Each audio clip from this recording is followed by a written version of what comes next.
ചിരിയുടെ വക്കിൽ, കരച്ചിലിൻ്റെ വക്കിൽ, തകർച്ചയുടെ വക്കിൽ, പരാജയത്തിൻ്റെ വക്കിൽ, ഇങ്ങനെയൊക്കെ നമുക്ക് എപ്പോഴും ഉപയോഗിക്കേണ്ടി വരാറുണ്ട്. ഇങ്ങനെയൊക്കെ പറയേണ്ടി വരുമ്പോൾ നമുക്ക് ഉപയോഗിക്കാൻ പറ്റിയ ഒരു ഫ്രേസ് ആണ് ഓൺ ദ ബ്രിങ്ക് ഓഫ്. ഇത് ഒരു അഡ്വാൻസ് സ്ട്രക്ചറാണ്. ന്യൂസ് പേപ്പറിലും മാഗസീനിലും ഒക്കെ എപ്പോഴും കാണുന്നതാണ്. On the brink of. Brink എന്നാൽ അരികെ, വക്കിൽ എന്നൊക്കെ. On the brink of something എന്നാൽ വെരി ക്ലോസ് ടു സംതിങ്. പെട്ടെന്ന് തന്നെ ഒരു കാര്യം നടക്കാൻ പോകുന്നു, പെട്ടെന്ന് തന്നെ അത് സംഭവിക്കും എന്ന് പറയേണ്ടി വരുമ്പോഴാണ് ഓൺ ദ ബ്രിങ്ക് ഓഫ് എന്ന് നമുക്ക് ഉപയോഗിക്കേണ്ടത്. എക്സാമ്പിൾ സെൻറ്റൻസസ് നോക്കാം. He was standing on the brink of the terrace. He was standing on the brink of the terrace. അവൻ ടെറസിൻ്റെ വക്കിൽ നിൽക്കുകയായിരുന്നു എന്നാണ് അതിനർത്ഥം. ടെറസിൻ്റെ വക്കിൽ തന്നെ, ആ അറ്റത്ത് തന്നെ നിൽക്കുകയായിരുന്നു എന്ന്. ഇനി വേറെ ഒരു സെൻറ്റൻസ് നോക്കൂ. Tigers are on the brink of extinction. Tigers വംശനാശത്തിൻ്റെ വക്കിലാണ്. വംശനാശം സംഭവിക്കാൻ പോകുന്നു ടൈഗേഴ്സിനൊക്കെ എന്നാണ് അതിൻ്റെ മീനിങ്. എക്സ്റ്റിങ്ഷൻ എന്നാൽ വംശനാശം. The country is on the brink of disaster. Disaster എന്നാൽ ദുരന്തം. രാജ്യം ദുരന്തത്തിൻ്റെ വക്കിലാണ്, ദുരന്തം സംഭവിക്കാൻ പോകുന്നു. Our team is on the brink of victory.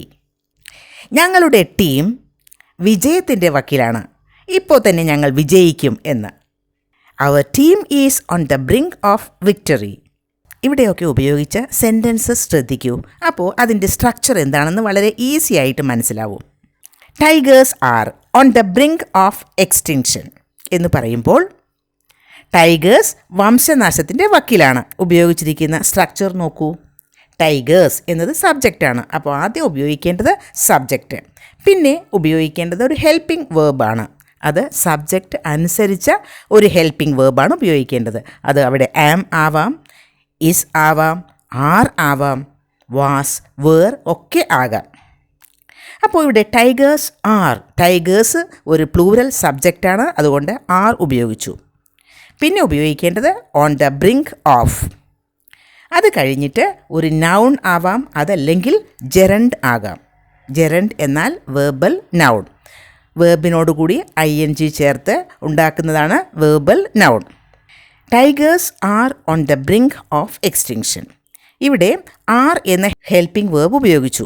ഇനി എവിടെയൊക്കെയാണ് ഈ ഹെൽപ്പിംഗ് വേർബ് മാറ്റി മാറ്റി ഉപയോഗിക്കേണ്ടി വരുന്നത്?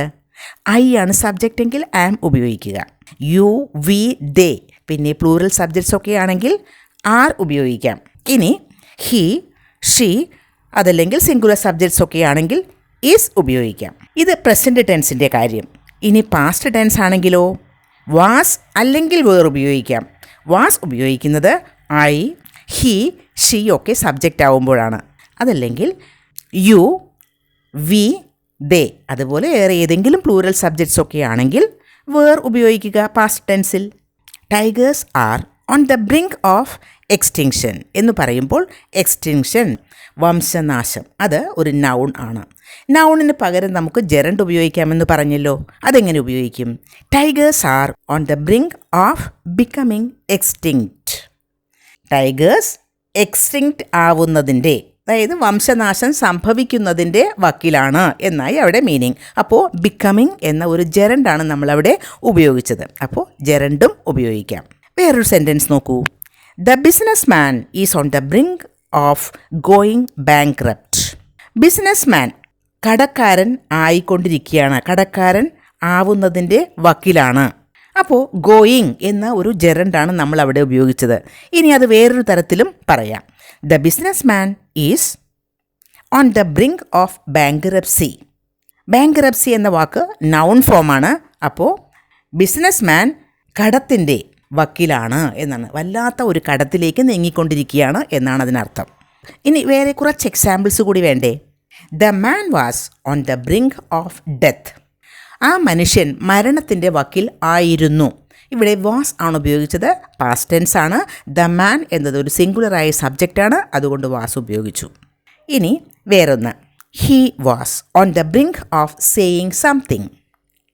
അവൻ എന്തോ പറയാൻ പോകുന്നതിൻ്റെ വക്കിലായിരുന്നു. എന്നാൽ അതിനർത്ഥം അവൻ പെട്ടെന്ന് തന്നെ എന്തോ പറയാൻ പോവുകയായിരുന്നു എന്നാണ്. Brink of saying something. Saying എന്നത് ജെറണ്ടാണ്. ഹി വാസ് എന്നുപയോഗിച്ചത് അതൊരു പാസ്റ്റ് ടെൻസ് സെൻറ്റൻസ് ആയതുകൊണ്ടാണ്. അപ്പോൾ ഇനി എക്സാമ്പിളൊക്കെ മതിയല്ലോ. ഓൺ ദ ബ്രിങ്ക് ഓഫ് എന്ന് ഉപയോഗിക്കുന്നത് എങ്ങനെ എന്ന് മനസ്സിലായില്ലേ?